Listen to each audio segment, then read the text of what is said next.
Sabemos que as empresas não podem parar, que os negócios têm de acontecer e que empresários e empreendedores já contam com imensos desafios. Estamos ao lado das empresas para ajudar a reduzir os riscos da sua atividade. Seguro de patrimoniais para empresas da Innova Risk, com coberturas adaptadas para a sua atividade, protege não só os danos em edifícios, mobiliário e equipamentos, mas também contra perdas decorrentes da sua interrupção. Pensado para proteger todo o tipo de atividades. Oferece ainda a possibilidade de optar entre uma cobertura multirriscos ou do tipo All Risks, para que o seu negócio nunca pare. O meu nome é João Lopes, sou subscritor de patrimoniais empresas da Innova Risk. Temos comigo também está o André. Olá, bom dia. Sou o André, portanto, aqui também ligado à parte da arte e dos clientes privados e também do multirriscos, portanto, bem-vindos. Então hoje vamos falar de patrimoniais empresas, em especial da análise do risco e do risco industrial, que é onde acaba por estar o maior foco quando são os temas das análises de risco.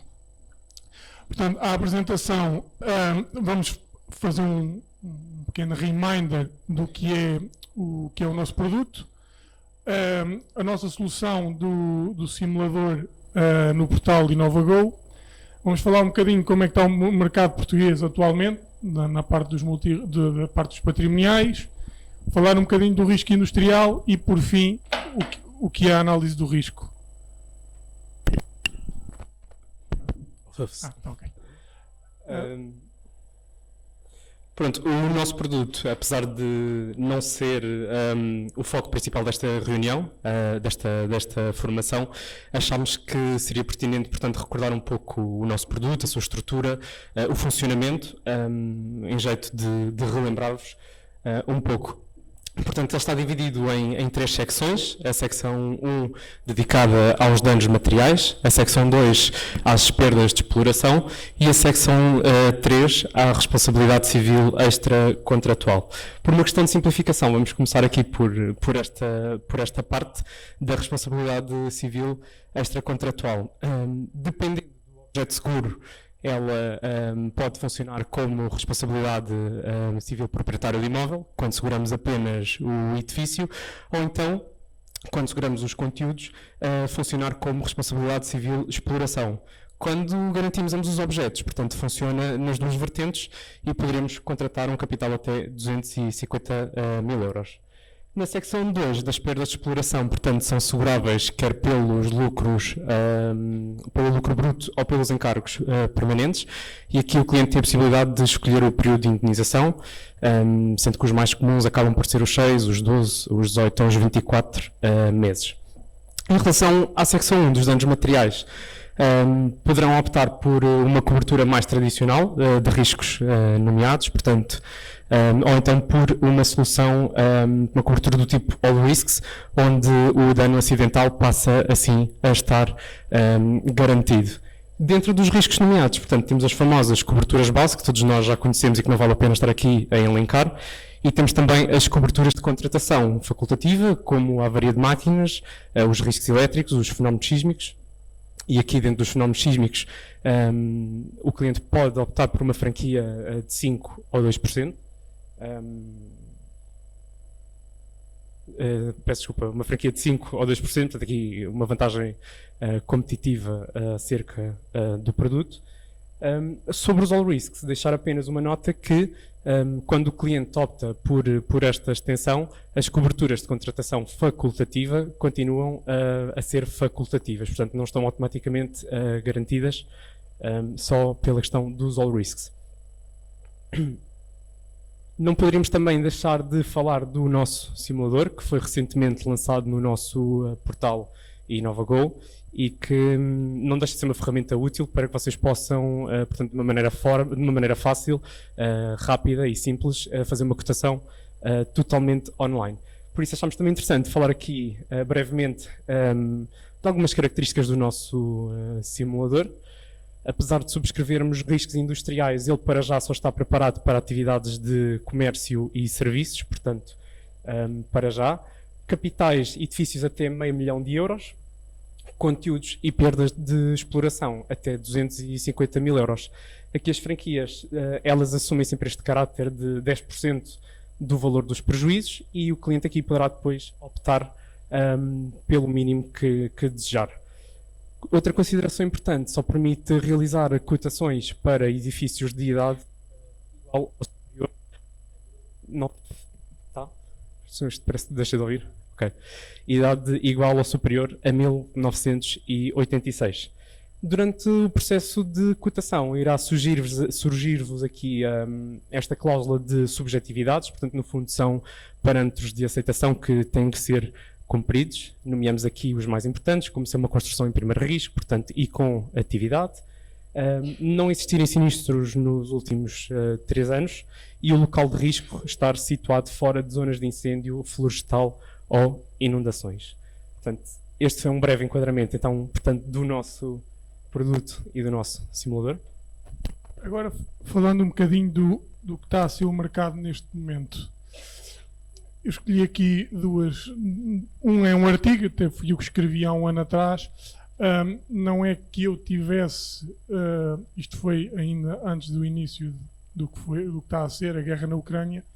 E isso acaba por ter impacto também depois nos tratados de resseguro, mas na altura ainda não sabia isso, não tenho nenhum caráter de adivinhação, mas havia alguns sinais que apontavam neste sentido, que o COSEGUR ia ser cada vez mais uma realidade e de facto viu-se isso no final do ano, agora nestas renovações do 1 do 1, cada vez menos capacidades e por isso cada vez mais painéis de COSEGUR.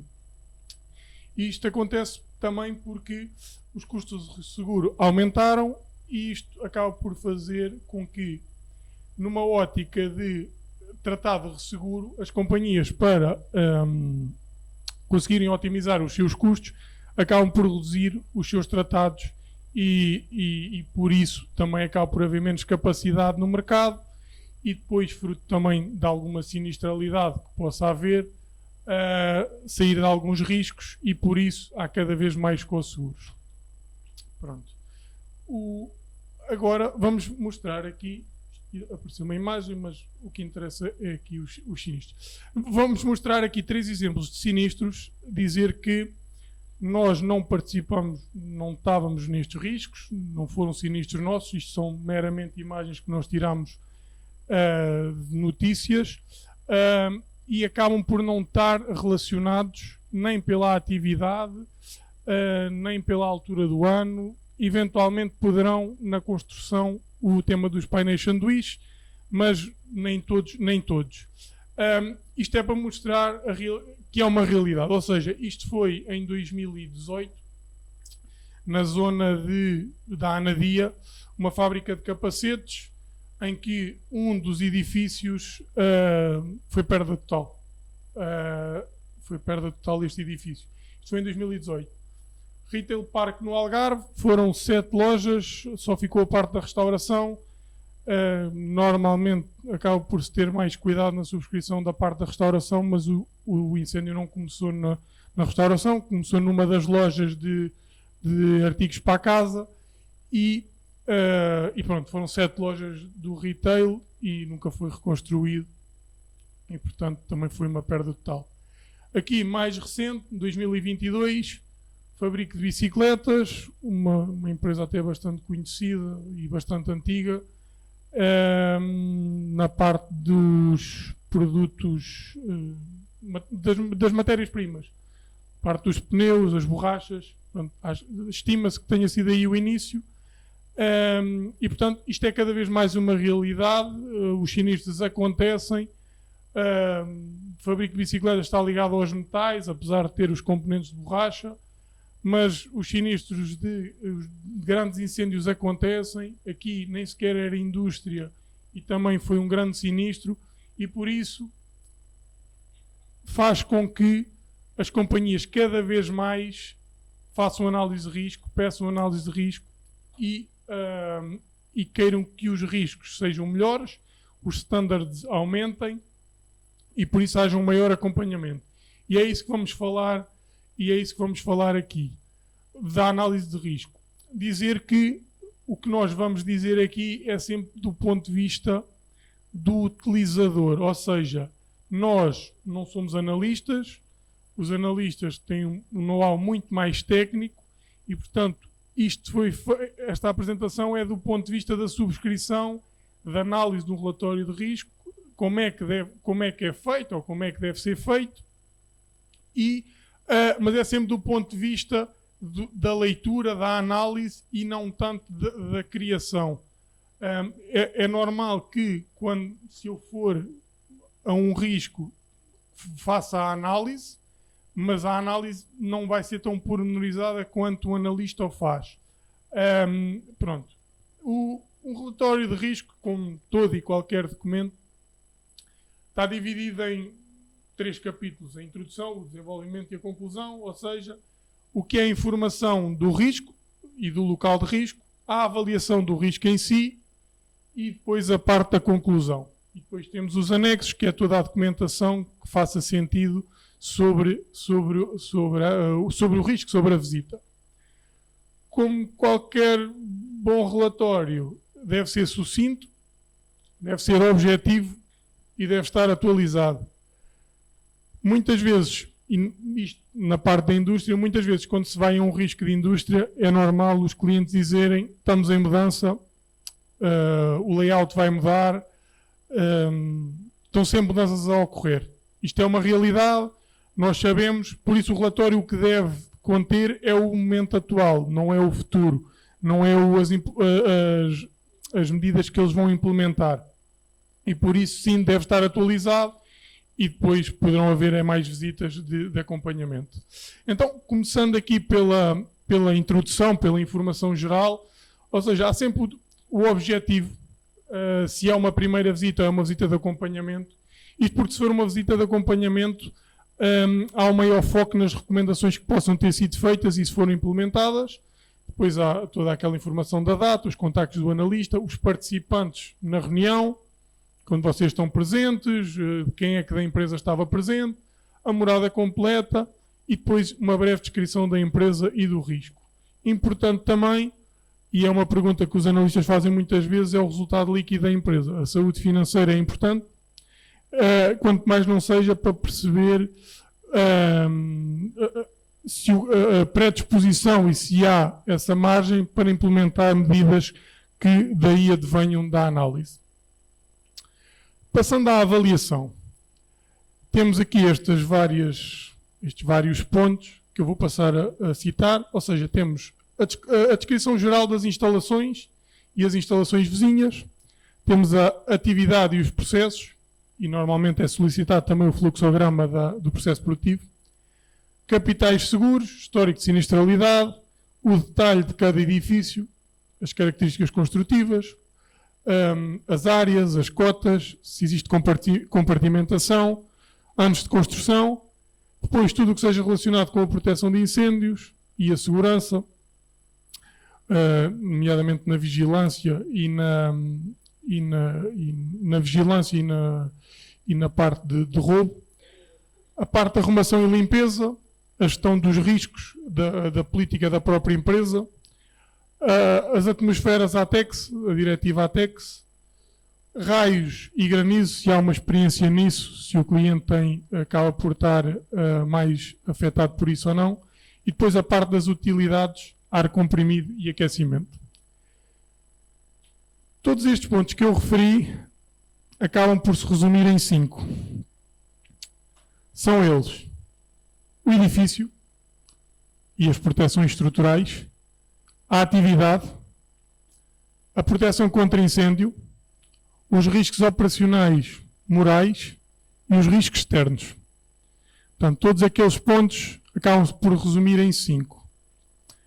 Dizer que estas 5 categorias nós tomamos, ou seja, a nossa base e o que nós usamos é o que a Munique Re utiliza. Estas designações e estes critérios é o que a Munique Re usa. E agora vamos pedir aqui um bocadinho a vossa ajuda. Destes critérios que o Joel acabou de mencionar, quanto é que acham que a atividade pesa na avaliação do risco? Portanto, destes critérios todos, portanto, os edifícios do risco, da proteção contra incêndios, dos riscos operacionais e dos riscos externos, qual é o peso da atividade na avaliação global do risco? Se calhar agora íamos fazer aqui uma votação rápida, portanto, quem acha que pesa 65 levantava a mão, portanto, ok, 65%. Quem acha que pesa 40%, levanta a mão, por favor. Ok.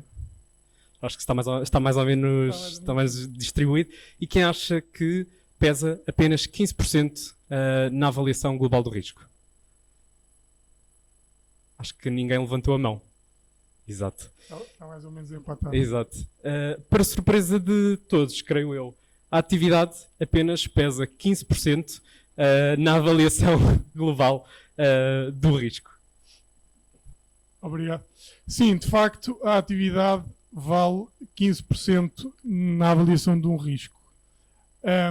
Ou seja, o edifício e as proteções estruturais vale 15%, vale tanto como a atividade. O mais importante é, de facto, a proteção contra incêndios. E é, de facto, onde há o maior foco dos analistas quando vão aos locais, é os meios de proteção contra incêndio. Riscos operacionais morais, 30%, também muito importante. E, por fim, riscos externos, aqui um bocadinho menos, 5%.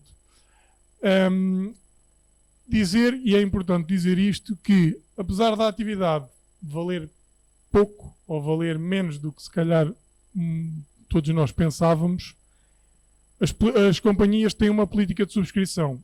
E por isso, com base na experiência que têm, na sua carteira, na sinistralidade, na conjugação dos riscos da atividade com a proteção contra incêndios, é normal que haja atividades que estejam fora da política de subscrição. Ou seja, não é por a atividade valer tão pouco que se segura tudo. Nós, como sabem, e posso até fazer este reforço, não subscrevemos agroalimentar, não subscrevemos energias e não subscrevemos resíduos. São talvez as 3 grandes áreas onde não subscrevemos. E apesar de valer apenas 15%, isto depois tem a ver com a experiência da carteira, a sinistralidade, experiência, neste caso mais experiência. E por isso quisemos deixar este alerta que a atividade vale menos do que pensaríamos, mas ainda assim a política de subscrição acaba por valer mais na decisão das companhias no momento da subscrição. E então o que nós vamos fazer agora é ver um a um destes 5 critérios o que é tido em conta. Começamos pelos edifícios. O que é que um analista de risco vê quando vai a um local de risco? Ou seja, vê o estado do edifício, vê as características construtivas, muito importante. O tema dos painéis sanduíche, perceber qual é que é o interior dos painéis sanduíche, se é em betão armado, se é chapa simples. Pronto, isto, há um grande foco nesta parte. O tema das paredes corta-fogo ou separações físicas, e este está interligado com as comunicações. Porque se estivermos perante um local de risco que tenha 2 edifícios, que tenham separação, é importante perceber se há alguma comunicação entre eles. Se o gás comprimido passa de um edifício para o outro, porque isto faz com que tenham comunicação e faz com que seja só uma unidade de risco. Portanto, toda esta parte da comunicação entre 2 edifícios também é importante. Em relação à atividade, o que é que importa analisar? A carga térmica, e muito ligada à armazenagem, ver onde é que estão os principais pontos de materiais combustíveis, ver como é que é feita a armazenagem no armazém de produto acabado, como é que é feito, se é feito até ao teto, se há espaço, se tem detecção, pronto, toda essa parte na armazenagem. A parte dos gases líquidos e atmosfera explosiva, perceber se parte do processo ou parte ou parte do risco está ao abrigo da diretiva ATEX das atmosferas explosivas, porque isso faz com que depois os equipamentos tenham um equipamento que esteja numa zona ATEX tem que estar ligado à terra por causa da eletricidade estática. E, portanto, toda esta análise, muito mais técnica, muito mais pormenorizada, é feita pelo analista. Depois a parte dos líquidos inflamáveis, dos materiais perigosos, se há bacias de retenção, toda essa parte também acabam por ver. E depois, claro, o processo produtivo. Isto, como vimos anteriormente, com recurso a fluxograma, e depois no local ver onde é que, se há um forno, se há um recurso de gargalo, perceber todo o processo e, eventualmente, virem daí recomendações. Proteção contra incêndios, o ponto mais importante de uma análise de risco. De seguida o André vai falar um bocadinho disto, mais como lembrete, como cábula, mas o que importa são os sistemas de detecção e alarme, o SADI, os sistemas de extinção, como é que é feito o abastecimento de água, claro que este está ligado com este, e depois perceber a questão das brigadas de incêndio, a distância aos bombeiros, se há alguém na empresa que está preparado para uma primeira intervenção, e também é aqui neste ponto. E agora?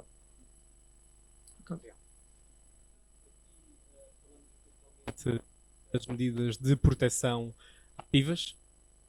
O Joel já falou anteriormente e estão mais relacionadas e inerentes ao edifício, às suas características de construção e também à sua compartimentação.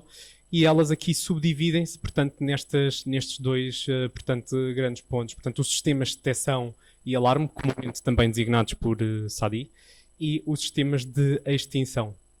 Por acaso, peço desculpa, está ali cortado, mas ali supostamente devia aparecer, portanto, as botoneiras, os detectores de fumo, feixes, ópticos, existem outros também, as centrais de incêndio e a sirene. Dentro dos sistemas de extinção, portanto, falamos das redes de incêndio, dos grupos de bombagem, e aqui existem diversos meios, os abastecimentos de água, que podem ser os depósitos que estão presentes no local de risco ou a rede pública, e ainda os sistemas automáticos de extinção de incêndio. Portanto, dentro das redes, temos então os carretéis, portanto, ou também designadas por bocas de incêndio armadas, as hidrantes, as colunas, que podem ser secas ou úmidas, portanto já tiverem algum fluxo de água a passar, e ainda as cortinas de água e as famosas redes de incêndio armadas, as RIAs, como já conhecemos. Dentro dos sistemas automáticos de extinção, portanto, os famosos sprinklers, a água nebulizada e o gás inerte. Portanto, este esquema foi só mais também para organizar, porque às vezes pode haver alguma confusão, portanto, e perceber onde é que se enquadra esta medida de proteção, portanto, e foi mais só aqui em jeito de lembrança. Aqui mais alguma informação relevante? Sim, isto dizer o seguinte, muitas vezes quando nos chegam pedidos de cotação, os clientes indicam-vos o que é que têm, ou as medidas que têm no local de risco. Muitas vezes falamos de SADIs, falamos que o cliente tem detectores. Mais importante que tê-los é eles estarem a funcionar. E eu vou-vos dar um exemplo. Aqui há uns meses, eu e mais 2 colegas aqui da Inova Risco fomos visitar um risco. E aquilo era um armazém, e quando entramos, reparei que tinha detectores, lá está, tinha detectores de feixe. Os detectores de feixe são aqueles que estão um a cada ponta do edifício, e vimos, aquilo era um armazém com racks, onde estavam as paletes, e vimos que as paletes estavam até ao teto. E eu perguntei ao cliente se a palete que estava no topo costumava lá estar de forma regular, que me disse que sim. Ou seja, a palete está naquele sítio, faz com que o feixe do detector esteja cortado, está a dar erro na central de incêndio e aquilo não vai funcionar. Ou seja, mais do que ter, é preciso estar a funcionar. E é isto que os analistas vão ver. Os analistas normalmente pedem para ir à central de incêndio, por vezes localizada na portaria, e vai ver se tem erros, vai ver qual é que é o detector que está a dar o erro, porque só o ter, depois muitas vezes é por aí que falha. E por isso quisemos deixar este alerta, que é ter e estarem a funcionar. O mesmo acontece nos grupos de bombagem. As motobombas têm diesel suficiente se iniciasse um incêndio, têm bacia de retenção, ou seja, todas estas coisas eles vão ver em detalhe. Ou seja, é preciso ter e estarem a funcionar. Isto é muito importante, porque os clientes por vezes investem e depois esquecem um bocadinho que aquilo tem que funcionar efetivamente em caso de haver um incêndio. Passando agora para o quarto ponto, dos riscos operacionais morais. Política de manutenção, importante perceber se a empresa tem equipa de manutenção interna, se é subcontratada, perceber se tem um software de manutenção ou como é que o fazem, perceber o tema dos fornecedores, se é preciso autorizações para entrar nas instalações ou não, perceber as recomendações que foram efetuadas no passado, se já tiverem havido, se foram feitas ou não, e depois aqui a parte do aspecto organizacional. Perceber como é que é feita, por exemplo, os trabalhos a quente, autorizações de trabalhos a quente, se os pilares estão protegidos contra empilhadores, por exemplo, se os extintores estão delimitados, todos esses aspectos mais organizacionais, e é aqui muitas vezes, e também na arrumação e limpeza, que há muitas recomendações que são fáceis, são baratas porque não têm um custo para o cliente, e às vezes é só deslocalizar o posto de carregamento dos empilhadores elétricos. Tem que estar num sítio arejado, por vezes não está. Ou está junto ao armazém de produto acabado. Por vezes são coisas de pormenor, coisas de arrumação, que vêm nas recomendações e lá está. Isto não é um grande investimento para o cliente, não tem que andar a pedir orçamentos nem nada, são coisas muito do dia-a-dia. E o cliente, como convive com isto no dia-a-dia, para ele é normal o empilhador ser carregado ali, é normal aquele extintor estar impedido, por isso é muitas vezes aqui que entram as recomendações. E por último, a parte dos riscos externos. Confrontações, proteções do perímetro e vigilância. Normalmente o analista há sempre uma visita ao risco e vai visitar toda a envolvente do local, vai perceber o que é que há nas imediações, vai perceber se é uma zona de floresta, perceber se o terreno ao lado não está limpo porque não é do cliente, ou sendo do cliente porque é que não foi feito. Pronto, toda esta parte. E depois também, claro, a proximidade com os cursos de água quando existem. Tudo o que nós falámos aqui, os 5 critérios, são coisas que os analistas, nós vimos no local. Mas depois, para avaliar o risco, há um ligeiro trabalho de secretária. Não é um trabalho de secretária, mas é algo que é feito na secretária, que é a parte do CATNET, dos riscos da natureza. Estes são talvez os mais conhecidos. Há softwares para modelizar o risco a nível dos riscos catastróficos. Há o da Suíça e há o da Munique. Este que aqui está é o da Munique. E, portanto, o que isto faz é, com base na localização, dá-nos a gravidade ou o perigo para cada um destes riscos. Nós, em Portugal, é muito, como sabem, o risco sísmico, e por isso acaba por ser aqui o maior foco, mas depois também há outros pontos a ter em conta. Isto normalmente vem numa análise de risco e lá está. É algo que é importante, especialmente em seguradoras internacionais, porque estamos a falar de modelos criados pelas maiores seguradoras e é importante na análise do risco. Mas pronto, mas isto é algo que nós, claro, perguntamos ao cliente se tem experiência com granizo, já teve algum sinistro de granizo, mas pronto, mas isto depois acaba por ser o trabalho mais de de modelização. Depois, por fim, temos a parte da conclusão e dos anexos do relatório. Na conclusão, o que é que temos? Temos a classificação da qualidade do risco. Isto é dado pelo analista. Isto tem em conta os 5 critérios. Ou seja, cada um tem um peso e isto acaba por ter uma classificação final. Claro que há sempre aqui um caráter um bocadinho de subjetividade. Mas é importante perceber como é que o risco é categorizado. Se é bom, se é normal, se é excelente. Portanto, há essa classificação. Há a apresentação do que é o PML e do EML. Para quem possa não estar recordado, o PML é a perda máxima possível. É o pior caso de todos. Se nada funcionar, se os sprinklers não funcionarem, se a detecção não funcionar, o que é que acontece? É 100%, é 70%, há separação física e, portanto, não vai aos 100%. Mas pronto, é o pior caso possível. E depois temos a perda máxima estimada, que é as coisas funcionam, mas ou funcionam com algum atraso, ou o incêndio vai começar no pior sítio possível, e, portanto, vai haver um combate, mas vai ser mais demorado. E, portanto, qual seria a perda máxima estimada? Pronto, isto naturalmente tem critérios para estes cálculos, e normalmente só é apresentado o valor que é muito tido em conta pela seguradora para o cálculo do que é do capital que tem em risco. Depois tem um comentário final do analista e, muito importante, as recomendações. As recomendações é o que muitas vezes vocês veem,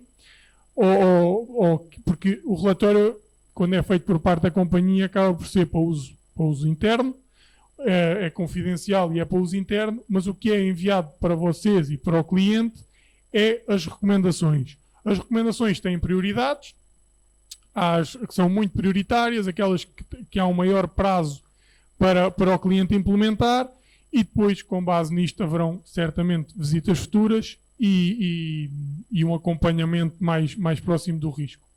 Depois temos, nos anexos, pronto, como eu disse, temos as fotografias que o analista tira, as plantas que o cliente partilha, definições, alguma coisa sobre a atividade do cliente ou algo que o analista use durante a análise, e também, como eu tinha dito, os fluxogramas ou outros anexos que sejam relevantes. Às vezes os clientes, inclusive, enviam-nos a ficha técnica dos painéis sanduíches que têm. Portanto, tudo o que seja informação relevante que o cliente envie também entra aqui neste ponto. É isto. Questões que tenham, dúvidas, coloquem-nos. Não sei, depois também... Mafalda, questão do online, tens as perguntas? Ok, boa.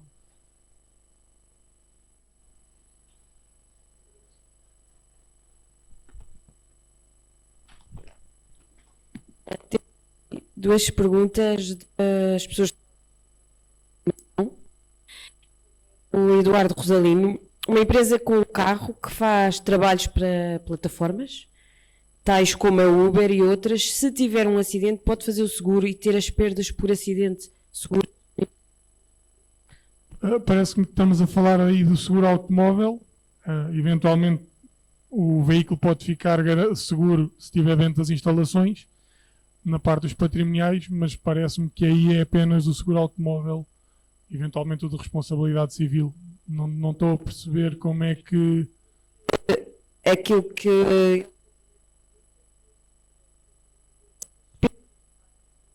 estavam seguras neste produto para esta atividade? Não, porque aí é o risco da circulação, não é o risco do próprio património, não é o risco o risco industrial, que era aqui um bocadinho o foco da apresentação.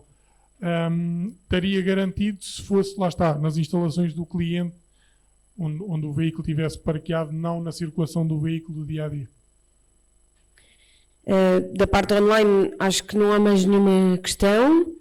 Das pessoas que estão presentes, alguém tem alguma questão que queira fazer?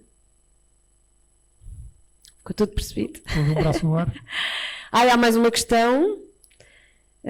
ou das pessoas que estão a assistir online, como conseguimos verificar a composição dos painéis de sanduíche? Essa é uma boa questão, porque a olho nu, por vezes não se consegue, ou seja, se a cobertura foi colocada e foi bem colocada e não há zonas de poliuretano, digo poliuretano porque acaba por ser aquele que nós queremos saber se existe. Se o poliuretano não estiver à vista, nós não conseguimos perceber se é de poliuretano. Porque, ou seja, o painel de sanduíche tem uma parte metálica por cima e por baixo e depois tem um enchimento. E se esse enchimento não estiver à vista, nós não conseguimos perceber o que é. E por isso pergunta-se ao cliente. E muitas vezes o cliente não sabe porque subcontratou ou até foi através do empreiteiro. E por isso, às vezes, não se consegue saber e esse até um dos pontos fica em aberto. Mas o ideal é que o cliente tenha noção do que tem, tenha a ficha técnica do que tem e isto, também falando aqui um bocadinho dos painéis de sanduíche, o PIR e o PUR não são, ou seja, pode haver uma maior capacidade a um ponto de ignição, mas eles não são ignífugos, eles ardem. Tudo o que seja painel de sanduíche, PIR ou PUR, arde. Já há alguns no mercado que atrasam a sua combustão, mas não deixam de ser combustíveis. E por isso a importância de sabermos o que é. É normal que às vezes não se saiba. O próprio cliente não sabe. Os clientes acabam por ir pelo mais barato porque estamos a falar o poliuretano em relação à lã de rocha talvez seja 1/3 do preço. E se estivermos perante um risco industrial com uma grande área, é normal que isso faça diferença. Mas às vezes é desconhecimento. O próprio cliente não sabe, vai pelo mais barato, mas para nós, companhia de seguros, é importante. E por isso, ou seja, respondendo à pergunta, tem que ser sempre o cliente, ou está à vista e nós conseguimos perceber, ou se não estiver à vista, tem que partir sempre do cliente em tentar saber o que tem. E ainda mais uma pergunta da Ana Moraes, pede para explicar o conceito de perda máxima estimada. Ok. Então, o EML, a perda máxima estimada, é como eu dizia, é um cenário em que os meios de proteção contra incêndio funcionam, mas funcionam com algum atraso. Ou seja, não foi um combate eficaz, demorou algum tempo o SADI a atuar, porque eventualmente o detector mais próximo estava com avaria, os sistemas de sprinkler demorou algum tempo até a motobomba arrancar, o incêndio também começou na zona que estava menos protegida e, portanto, seria a perda máxima estimada. Ou seja, os meios de proteção funcionam, sim, mas funcionam ou com algum atraso ou estamos a estudar o cenário que está menos protegido e por isso é que é a perda máxima estimada. Mas isto é mais indicativo do que outra coisa, porque o que a companhia tem como da maior importância é a perda máxima possível. Quanto é que a companhia pode perder se houver uma perda total? Portanto, a perda máxima estimada, o conceito é este, os meios de proteção funcionam com algum atraso, ou há algumas falhas pelo meio, mas até funciona, há um combate, há uma extinção do incêndio, mas pronto, como demorou algum tempo, estamos a falar da perda máxima estimada. Espero ter ajudado. E obrigada pelas respostas. Não sei se mais ninguém tem. Aqui estão os nossos contactos. E obrigado. Obrigado por terem vindo. Obrigado por terem vindo. Agora temos aí...